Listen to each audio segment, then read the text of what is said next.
ವಿದ್ಯಾರ್ಥಿಗಳಿಗೆ, ಪೋಷಕರಿಗೆ, ಪಾಲಕರಿಗೆ ಚಾನಲ್ಗೆ ಸ್ವಾಗತ. ಬಹಳಷ್ಟು ಜನ ಈ ವರ್ಷ ಕಟ್ ಆಫ್ ಜಾಸ್ತಿ ಆಗುತ್ತೆ ಅಂದರೆ ಹೋದ ವರ್ಷ ಏನು 8,000ಕ್ಕೆ ಸಿಗುವಂಥ ಸೀಟು ಈ ವರ್ಷ 8,500 ಅಥವಾ 9,000 ಬಂದರೂ ಕೂಡ ಸಿಗುತ್ತೆ, ಅಥವಾ 20,000ಕ್ಕೆ ಸಿಗುವಂಥ ಸೀಟು 22,000 ಬಂದರೂ ಕೂಡ ಸಿಗುತ್ತೆ ಅಂತೆಲ್ಲ ಬಹಳಷ್ಟು ಜನ ನಿರೀಕ್ಷೆ ಮಾಡಿದರು. ಆದರೆ ಆ ರೀತಿ ಆಗಿಲ್ಲ. ಕಟ್ ಆಫ್ ತುಂಬ ಕಾಂಪಿಟೇಟಿವ್ ಆಗಿ ಬಂದಿದೆ ಅಂತ ಎಲ್ಲರೂ ಅಂದ್ಕೋತಾ ಇದ್ದೀರ. ಆದರೆ ಅದರ ನಿಜವಾದ ಏನು ಒಂದು ಕಾರಣ ಅನ್ನೋದನ್ನು ಯಾರೂ ಅನಲೈಸ್ ಮಾಡಿಲ್ಲ. ನೀವೇನಾದರೂ ಫಸ್ಟ್ ಟೈಮ್ ನನ್ನ ಈ ಚಾನಲನ್ನು ನೋಡ್ತಾ ಇದ್ದರೆ ನೀವೊಂದು ಮೀನಿಂಗ್ಫುಲ್ ಏನು ಒಂದು ಪ್ರಕ್ರಿಯೆ ಇದೆ, ಯಾಕೆ ಹೀಗೆ ಆಗ್ತದೆ ಅನ್ನೋದನ್ನು ತಿಳ್ಕೊಬಹುದು. ನೋಡಿ, ಹೋದ ವರ್ಷ ಆಗಸ್ಟ್ 30ಕ್ಕೆ ಅಂದರೆ ಆಗಸ್ಟ್ 30ಕ್ಕೆ ಫಸ್ಟ್ ರೌಂಡ್ ರಿಸಲ್ಟ್ ಬಂದಿತ್ತು. ಯಾವಾಗಲೂ ಕಾಯುವುದೆಂದರೆ ನಮ್ಮ ಸ್ಟೂಡೆಂಟ್ಗಾಗಲಿ ಅಥವಾ ಅವರ ಪೇರೆಂಟ್ಸ್ಗಾಗಲಿ ತುಂಬ ಒಂದು ಬೇಸರದ ಕೆಲಸ. ಆದಷ್ಟು ಬೇಗ ನಾವು ಒಂದು ಅಡ್ಮಿಷನ್ ಮಾಡಿಸ್ಬೇಕು, ಕಾಲೇಜ್ಗೆ ಜಾಯಿನ್ ಆಗಬೇಕು ಅನ್ನೋದು ಇರ್ತದೆ. ಆದರೆ ಹೋದ ವರ್ಷ ಏನಾಯಿತು, ಆಗಸ್ಟ್ 30ಕ್ಕೆ ಫಸ್ಟ್ ರೌಂಡ್ ರಿಸಲ್ಟ್ ಬಂತು. ಅಂದರೆ ಆಗಾಗಲೇ ತುಂಬ ಲೇಟಾಗಿ, ತುಂಬ ಬೇಸರ ಆಗಿ ಎಷ್ಟೋ ಜನ ಮ್ಯಾನೇಜ್ಮೆಂಟ್ ಸೀಟನ್ನು ಬೇರೆ ಬೇರೆ ಪ್ರೈವೇಟ್ ಯೂನಿವರ್ಸಿಟಿಗಳ ಒಂದು ಎಕ್ಸಾಮನ್ನು ಬರೆದು ಪ್ರವೇಶವನ್ನು ತೆಗೆದುಕೊಂಡಿದ್ದರು. ಅದಕ್ಕೆ ಕಂಪೇರ್ ಮಾಡಿದರೆ ಈ ವರ್ಷ ತುಂಬ ಬೇಗ ಬಂದಿದೆ. ಫಸ್ಟ್ ರೌಂಡ್ ರಿಸಲ್ಟು ತುಂಬ ಅರ್ಲಿ ಬಂದಿದೆ. ಹೀಗಾಗಿ ಅದೊಂದು ಮೇನ್ ರೀಸನ್ ಕಟ್ ಆಫ್ ಯಾಕೆ ಅಷ್ಟೊಂದು ಕಾಂಪಿಟೇಟಿವ್ ಆಗಿ ಬಂದಿದೆ. ನೀವು ಎಲ್ಲ ಕಾಲೇಜುಗಳನ್ನು ಕಂಪೇರ್ ಮಾಡಿದರೆ ಅಷ್ಟೊಂದಾಗಿ ಅನಿಸೋದಿಲ್ಲ. First round last year result ಏನಿತ್ತು ಅದೇ ರೀತಿ ಫಸ್ಟ್ ರೌಂಡ್ ರಿಸಲ್ಟು, ನೀವೇನಾದರೂ ಫಸ್ಟ್ ರೌಂಡ್ ರಿಸಲ್ಟನ್ನು ಲಾಸ್ಟ್ ಇಯರ್ದು ತೆಗೆದುಕೊಂಡು ನೋಡಿದರೆ ಈ ವರ್ಷ ಕೂಡ ಸಿಮಿಲರ್ ಆಗಿದೆ.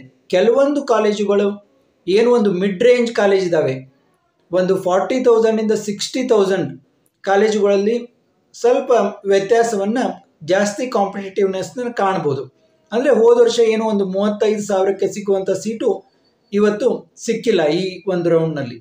ಇದಕ್ಕೆ ಮುಖ್ಯ ಕಾರಣ ತುಂಬ ಬೇಗ, ಅಂದರೆ ಹೋದ ವರ್ಷಕ್ಕೆ ಕಂಪೇರ್ ಮಾಡಿದರೆ ತುಂಬ ಬೇಗ ಫಸ್ಟ್ ರೌಂಡ್ ರಿಸಲ್ಟು ಬಂದಿರೋದಾಗಿದೆ.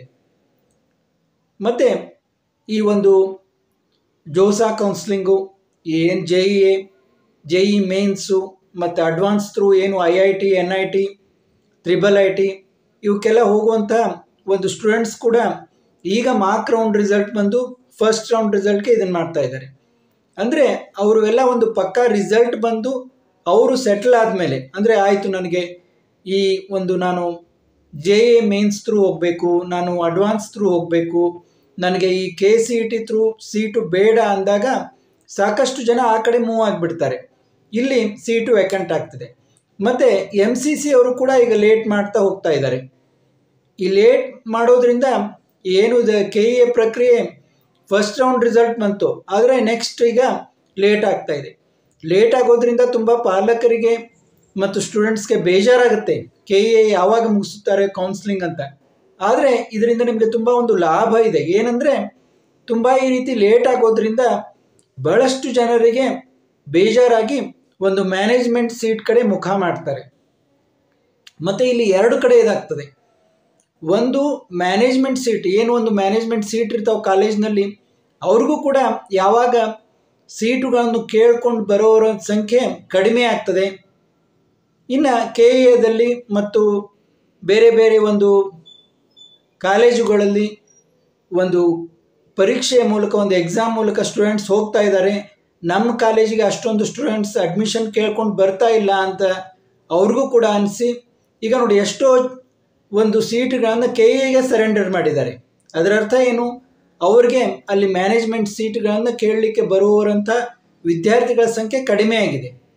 ಆದ್ದರಿಂದ ನೀವೊಂದು ಈಗ ಯಾವ ರೀತಿ ಒಂದು ರೆಡಿಮೇಡ್ ಡ್ರೆಸ್ಸು, ಸಾರಿ ಡಿಸ್ಕೌಂಟ್ ಸೇಲ್ ನಡೀತಾ ಇದೆ, ಆ ರೀತಿ ಒಂದು ಇಂಜಿನಿಯರಿಂಗ್ ಸೀಟ್ಗೆ ಸಹ ಒಂದು ಡಿಸ್ಕೌಂಟ್ ಸೇಲ್ ಪ್ರಾರಂಭ ಆಗಿದೆ.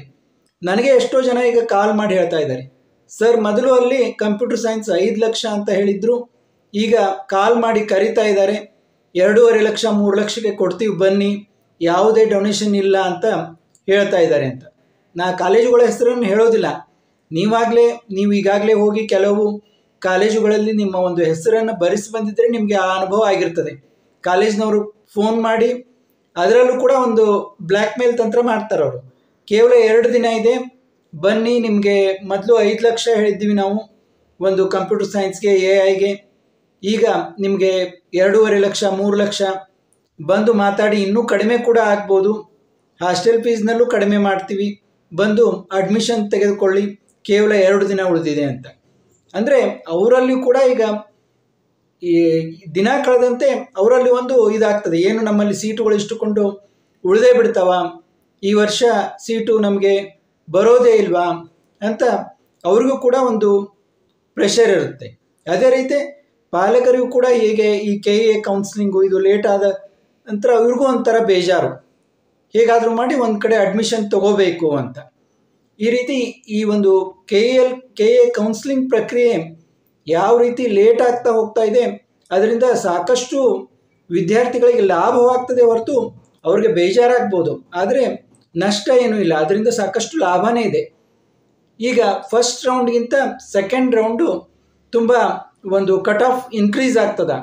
ಅಂದರೆ ಒಂದು 10,000ಕ್ಕೆ ಸಿಗುವಂಥ ಸೀಟು 12,000ಕ್ಕೆ ಸಿಗುತ್ತಾ, ಇನ್ಕ್ರೀಸ್ ಇನ್ ದ ಸೆನ್ಸ್. ಅಂದರೆ ಮತ್ತು ಒಂದು 25,000ಕ್ಕೆ ಸಿಗೋ ಸೀಟು 27,000ಕ್ಕೆ ಸಿಗುತ್ತಾ, 40,000ಕ್ಕೆ ಸಿಗೋದು 45,000ಕ್ಕೆ ಸಿಗುತ್ತಾ?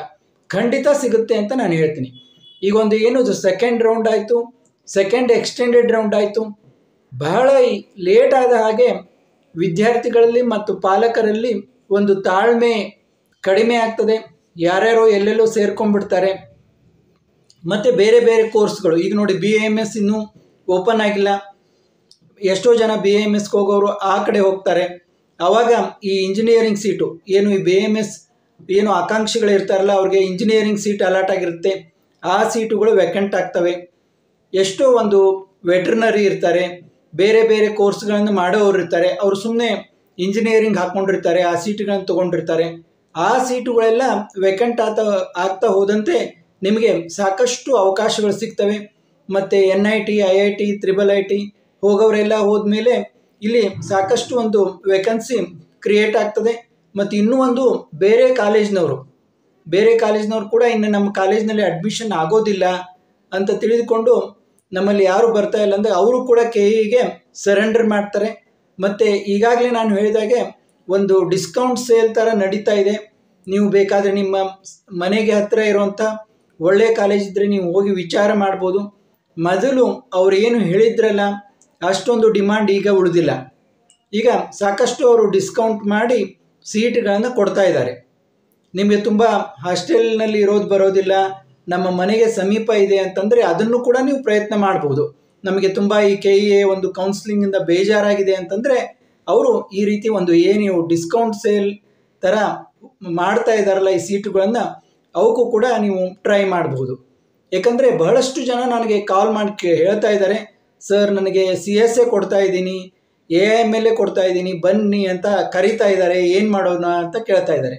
ಆದ ಕಾರಣದ್ದು ನಿಮಗೆ ಬಿಟ್ಟಿದ್ದು, ಅವರು ಕರೀತಾ ಇದ್ದರೆ ನಿಮಗೆ ಅನುಕೂಲ ಇದ್ದರೆ, ನಿಮ್ಮ ಮನೆ ಹತ್ರ ಇದ್ದರೆ, ಎಲ್ಲ ರೀತಿಯಿಂದ ನಿಮಗೆ ಒಂದು KEA ಮೂಲಕ ಯಾವುದೋ ಒಂದು ಕಾಲೇಜ್ಗೆ ಹೋಗಿ ಅಲ್ಲಿ ಹಾಸ್ಟೆಲ್ನಲ್ಲಿ ಇರೋದಕ್ಕಿಂತ ಇಲ್ಲಿ ಬಹಳಷ್ಟು ರೀತಿಯಿಂದ ನಿಮಗೆ ಅನುಕೂಲ ಆಗ್ತಾ ಇದೆ, ಅಷ್ಟೇನು ದುಡ್ಡು ಕೂಡ ಖರ್ಚಾಗ್ತಾ ಇಲ್ಲ ಅಂದರೆ ಈ ಒಂದು ಆಪ್ಷನನ್ನು ನೀವು ಟ್ರೈ ಮಾಡಬಹುದು.